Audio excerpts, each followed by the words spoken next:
Avant de commencer de vous expliquer des liens entre la satiété et l'obésité, je voudrais quand même dire que l'obésité, ce n'est pas un problème de satiété, c'est le problème, c'est la conséquence des problèmes métaboliques et hyperphagie et problèmes de satiété, c'est juste une contribution importante. Donc, qu'est-ce que la satiété? C'est un sentiment plutôt d'origine viscérale de confort lié à la consommation alimentaire et il n'est pas stable pendant la journée. Vous voyez ici les cycles de la satiété ou fullness au cours de la journée qui sont dirigés par les repas et vous voyez un petit peu le timing de l'occurrence de la satiété, de l'alternance de la fin de la satiété, à peu près 20 minutes pour le début de la satiété, donc associé avec le rassasiement, et ensuite à peu près 5-6 heures de la satiété avant le sentiment de disconfort, la faim et donc commencement du repas suivant. Donc tout ceci, si vous pouvez rappeler un petit peu cette dynamique de la société pour ensuite voir comment on peut l'appliquer à l'altération de la société chez l'obèse, peut être étudié chez l'animal, par exemple en regardant le pattern alimentaire. Donc, on sait bien maintenant que chez les animaux obèses, comme par exemple le souris obé qui manque la leptine, il y a l'hyperphagie globale qui est liée à une augmentation de taille de repas, mais à l'inverse, il n'y a pas d'augmentation de fréquence de repas. Si on regarde un autre modèle animal de l'obésité et hyperphagie, tel que le rat Zucker obèse, on voit à peu près la même chose. Il y a hyperphagie globale journalière, accompagnée par augmentation de la taille de repas et diminution de fréquence de repas. Et en plus, si on regarde la distribution journalière de repas, on voit que cette hyperphagie s'avère surtout dans la phase diurne de la journée, ce qui n'est pas normal pour les rongeurs. Donc, l'altération de ce pattern alimentaire, est-ce que la même chose on peut voir chez l'homme? Oui. Ici, je vous montre juste une seule publication d'une étude suédoise qui montre exactement la même chose chez les personnes obèses et en surpoids. Il y a une augmentation de taille de repas, diminution de fréquence. Par exemple, les patients, les sujets de cette étude, des fois ne mangeaient pas leur petit déjeuner, même des fois le déjeuner, mais surtout ils avaient un très grand dîner. Et donc il y a une diminution de fréquence de repas et en plus, souvent, il y a une augmentation de la prise alimentaire pendant la nuit. Donc ce n'est pas une bonne phase de la nourriture, de la prise alimentaire. Donc comme ça, on voit qu'il y a un lien entre la taille de repas, la fréquence de repas, qui est donc l'inverse de la durée de la phase postprandiale. Et cette relation se conserve aussi chez les animaux et personnes obèses. Donc la plus grande taille de repas est suivie par la plus longue phase postprandiale, ce qui donc bien confirme la formule de Jacques Lemagnon, que la durée de la phase postprandiale est proportionnelle à la valeur calorique du repas. Et ça veut dire que chez les personnes obèses, c'est plutôt ici qu'on va chercher le problème. Donc c'est le début de la satiété qui est altéré. C'est donc un problème de rassasiement, mais peut-être pas que ça, parce qu'on peut ignorer ces sentiments homéostasiques de rassasiement, parce qu'il y a aussi le plaisir alimentaire, donc on a parlé tout à l'heure, et c'est peut-être aussi le plaisir alimentaire qui est retardé. Et donc pour comprendre bien les mécanismes de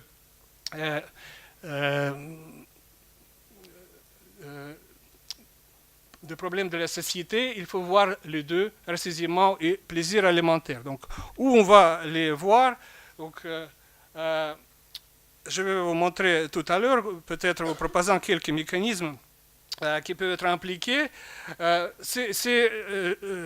Juste, je voulais souligner que ce n'est pas juste la conséquence du phénotype obèse, cette augmentation de la taille de repas, mais aussi il y a pas mal de recherches en montrant que la prolongation de repas, ça aussi c'est un facteur obésogène. Donc vous pouvez regarder ça dans cette revue récente qui résume beaucoup de recherches sur ce sujet.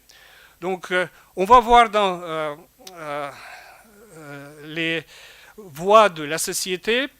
Donc tout ce qui est pathologie, c'est bien sûr c'est l'altération de la physiologie. Donc la voie de la satiété qui est activée par les hormones satiétogènes de l'intestin en agissant sur l'hypothalamus et le nerf vague, activation des voies anorexigènes centraux telles que l'FMSH et les autres, et activation de la voie de la récompense par la libération de la dopamine dans le système mésolimbique, donc qui est aussi joue un rôle important dans le plaisir alimentaire. Et donc au niveau central, l'activation par les voies satiétogènes de neurones anorexigènes tels que POMC et inhibition de neurones anorexigènes. Donc on va voir maintenant quelques possibilités où cette voie de la satiété peut être altérée au cours de l'obésité. Donc je commence par la libération des hormones satiétogènes de l'intestin qui sont synthétisées par les cellules L de la muqueuse intestinale, telles que, par exemple, l'hormone peptide YY, peptide tyrosine ou PYY. Donc, ce peptide est synthétisé à travers le système digestif, mais surtout, il est riche dans l'intestin large, au côlon, et ça a été montré déjà il y a 30 ans que la prise alimentaire est suivie par la libération de PYY dans la circulation systémique. Donc maintenant, cette libération est très bien caractérisée et déjà à l'époque, ça a été montré que la charge calorique de repas est aussi proportionnelle à la libération, le taux de libération de l'hormone PYY. Donc chez l'obèse, qu'est-ce qui se passe? Donc on peut comparer les sujets avec le poids normal et obèse. Ça, c'est une étude anglaise qui donc étudiait la réponse de PYY, la libération de PYY au niveau systémique après un repas isocalorique, mais carbohydrates, les gras et les protéines. Et vous voyez donc chez les sujets avec le poids normal, la sécrétion plus élevée par rapport aux sujets obèses pour tous les macronutriments, surtout pour les gras et pour les protéines. Donc c'est une diminution significative ici. Donc on voit bien déjà qu'au niveau de l'intestin, il y a un certain frein de stimulation chez l'obèse. Donc d'où peut venir ce frein au départ de la signalisation de la satiété. Donc normalement, les cellules, elles, sont activées par les nutriments. Donc on pense quand on mange, il y a des nutriments qui vont stimuler par le récepteur exprimé sur les cellules L la libération des PYY. Il faut bien sûr spécifier ici que ce n'est pas le contact direct des nutriments qu'on ingère qui vont stimuler ces cellules, parce que ces cellules sont surtout présentes au niveau du côlon, donc il n'y a pas de dérivée directe de nutriments, parce que la libération de PYY se passe déjà 20-30 minutes après un repas. Donc c'est un réflexe pavlovien qui, donc après la prise alimentaire, il y a libération, il y a la sécrétion intraluminale de nutriments qui vont stimuler ces cellules L. Donc à part de ces nutriments, qu'est-ce qu'il y a encore dans l'intestin? Et je vais vous montrer les résultats de notre recherche qui montrent que finalement, ce sont les bactéries intestinales qui sont à côté, qui peuvent contribuer à la stimulation de la voie de la satiété. Ce qui est intéressant aussi, que la densité des bactéries intestinales est aussi proportionnelle, se trouve dans le même gradient rostrocaudal comme par exemple le PYY.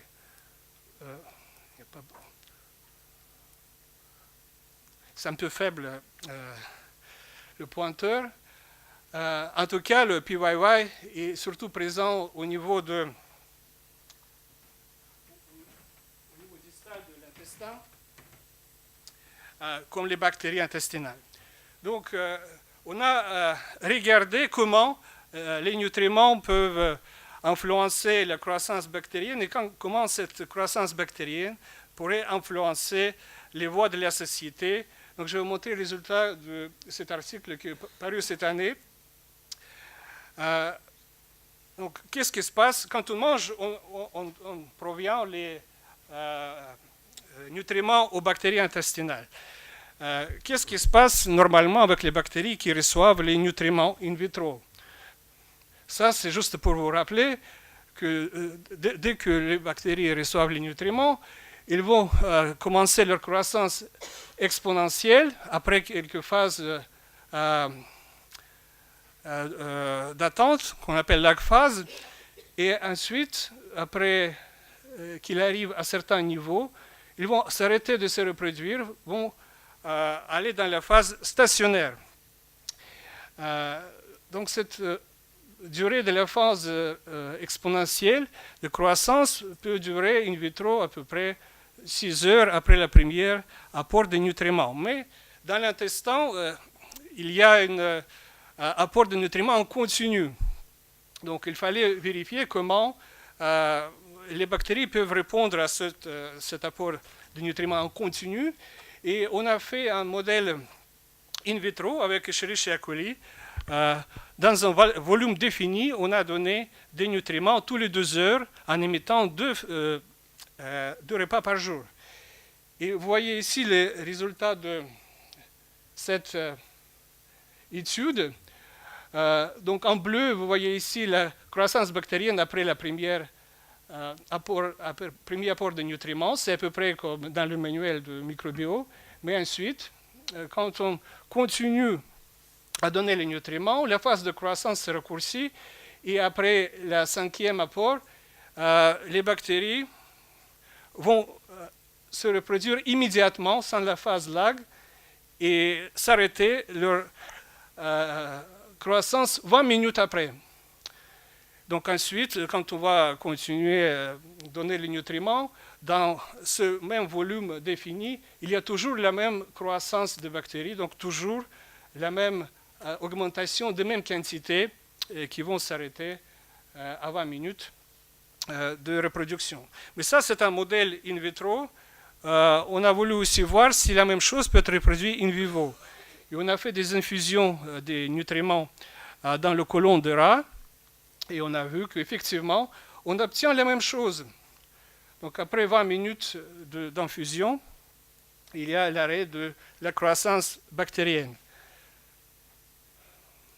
Donc ceci, cette cinétique de croissance des bactéries dans l'intestin nous suggère que peut-être, en fonction de leur phase de croissance, on pourrait avoir une influence sur les voies de la satiété.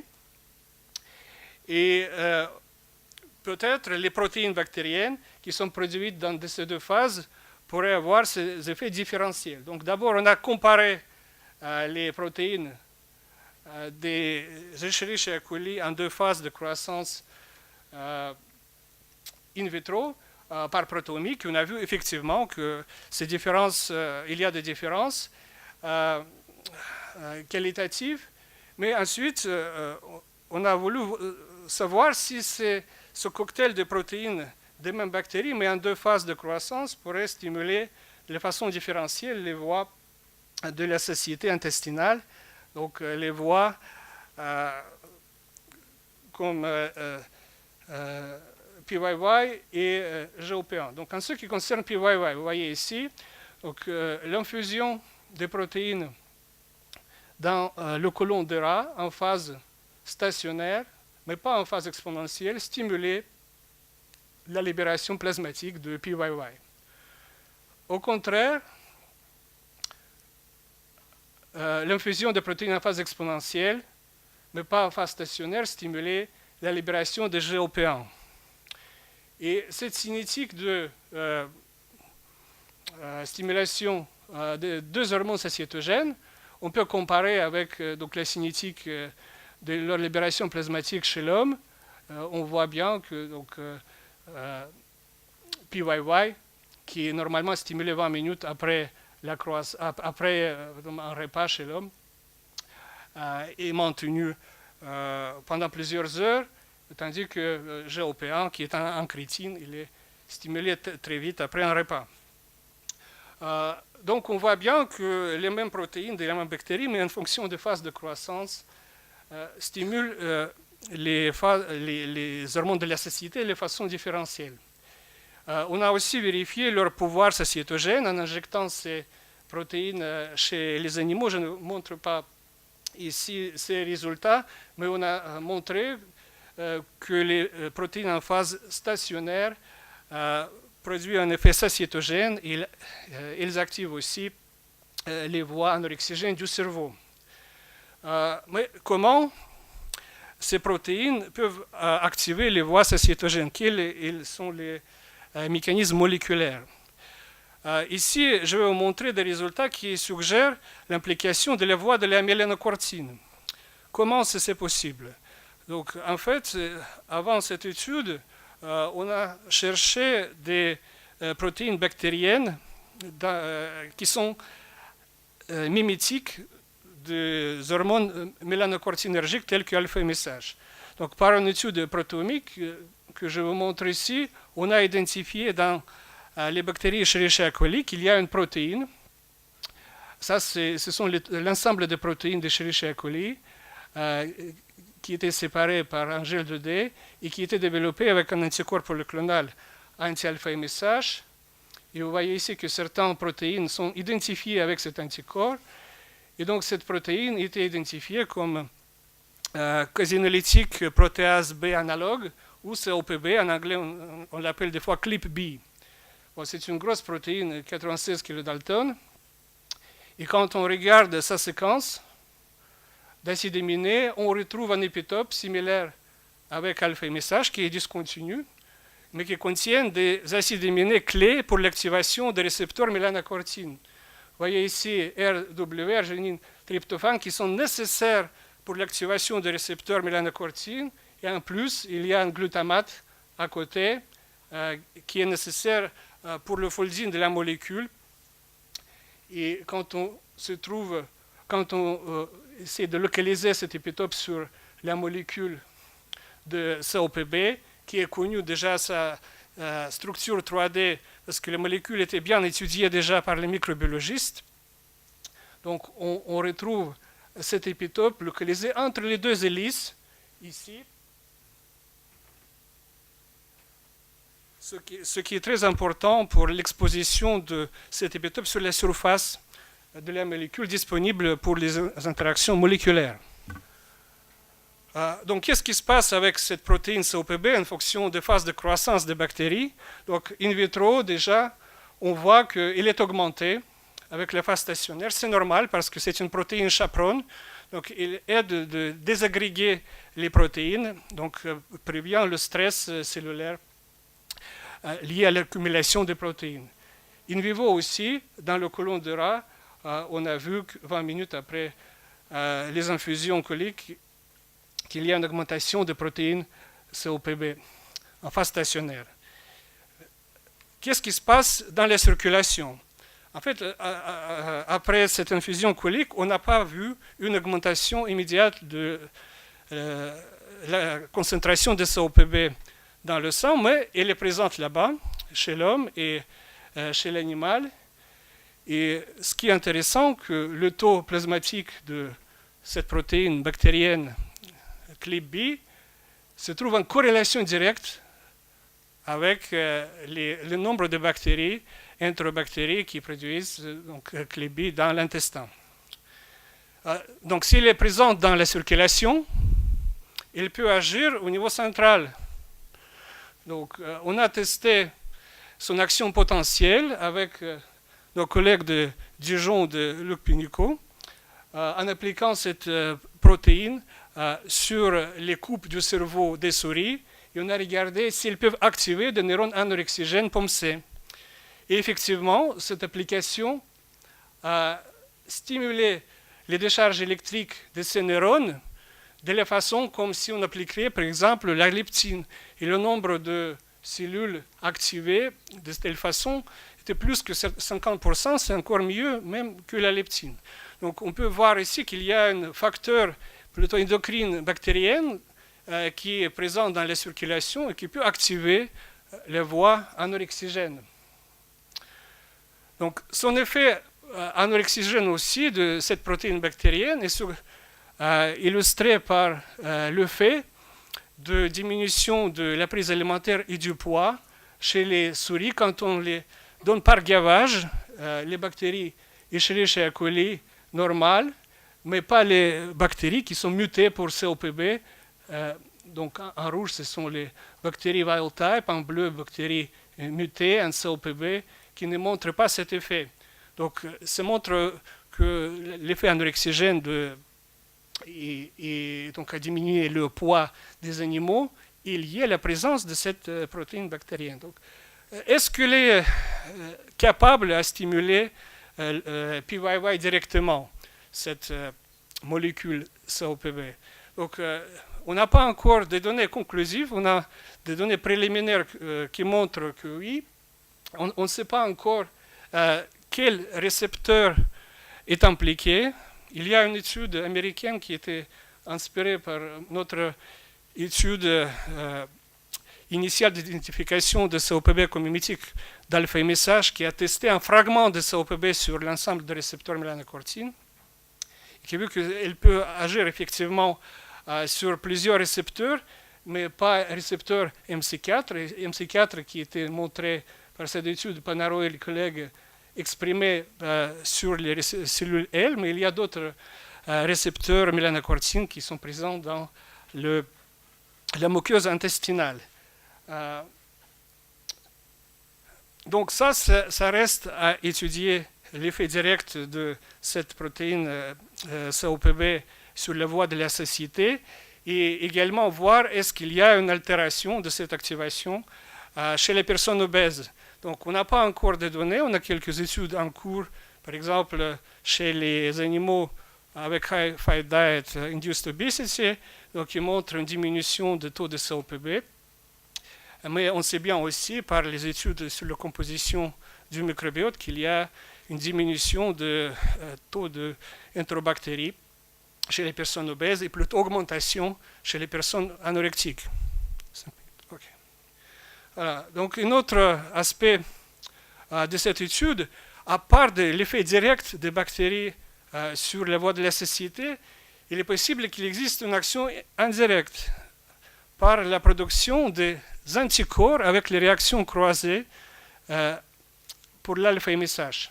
Donc, en effet, quand on a donné les souris par gavage les bactéries, à la fin du gavage, on a vérifié la production des anticorps anti-COPB qui étaient très stimulés ici dans le plasma chez les souris qui ont reçu les bactéries wild type. Et ces anticorps, on les pu absorber avec alpha-émissage, ça veut dire qu'une partie de ces anticorps avait une réaction croisée avec alpha-émissage. Donc, quel est le rôle de ces anticorps? En fait, c'est un rôle protecteur et le rôle qui permet d'augmenter l'effet d'alpha-émissage en formant des complexes aimants avec alpha-émissage qui vont activer ensemble le récepteur MC4. Je vous montre ici quelques résultats d'une étude qui est maintenant en cours de soumission, qui montre que les propriétés d'anticorps qui réagissent avec alpha-émissage chez les personnes obèses sont différentes par rapport à leur cinétique d'affinité, et que les complexes aimants alpha-émissage anticorps vont se fixer sur le récepteur MC4 de façon différentielle entre les sujets contrôle et sujet obèse, donc il y a une diminution des liaisons déjà sur les surfaces des cellules. Il y a une diminution d'affinité des complexes aimants sur le récepteur MC4. Il y a aussi une diminution d'activation du récepteur MC4 par la sécrétion d'MP cyclique. Donc comme ça, on peut montrer que il y a une action fonctionnelle sur la diminution d'activation de la voie de la mélanocortine qui passe par la formation des anticorps anti-alpha-MSH. Et donc, ça peut expliquer les cas de l'obésité liés à une diminution d'activité de voie de mélanocortine. Ce n'est pas peut-être la seule voie qui est affectée et ce n'est pas le seul anticorps qui existe. En fait, on a aussi montré récemment que les anticorps dirigés contre la gréline aussi sont différents chez les personnes obèses. Ils peuvent augmenter l'effet de la gréline parce qu'ils ont des propriétés différentes. Donc, il me reste peu de temps. Je voulais juste dire qu'on peut faire aussi un lien entre la régulation hédonique et homéostasique. On a regardé récemment si l'alpha-MSH pourrait stimuler la libération de la dopamine chez le rat en faisant la microdialyse intracérébrale chez le rat. Après l'infusion d'alpha-MSH dans l'hypothalamus latéral, et on a vu que alpha-MSH stimulait fortement la libération de la dopamine et en même temps diminuer la prise alimentaire normale et aussi la consommation de sucrose, en montrant que dans l'hypothalamus latéral, il y a donc ce lien entre la régulation homéostasique et hédonique qui peut impliquer donc alpha-MSH. Et donc, si on a des facteurs qui vont réguler l'action d'alpha-MSH plus ou moins, par exemple par les anticorps, on peut influencer pas que rassasiement, mais aussi le plaisir alimentaire. Encore, j'ai très peu de temps, mais je voulais vous dire que c'est le dernier diapo. Ça nous permet de faire un modèle pour intégrer l'homéostasie bactérienne avec l'homéostasie des sonotes, avec plusieurs endroits d'interaction au niveau intestinal, au niveau central et aussi au niveau du système immunitaire, pour peut-être expliquer pourquoi il y a un manque de l'obésité. Ici, on identifie des facteurs qui donc, vont interrompre cette intégration. Peut-être on va trouver les moyens comment gérer les situations de société au cours de l'obésité.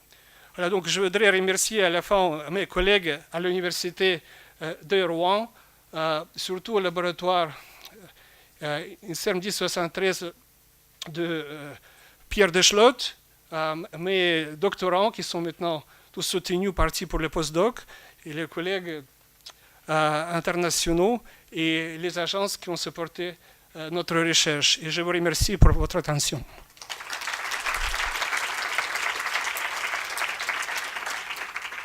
Moi j'avais deux petites questions. La première c'est, tu nous as parlé de CLIP-B.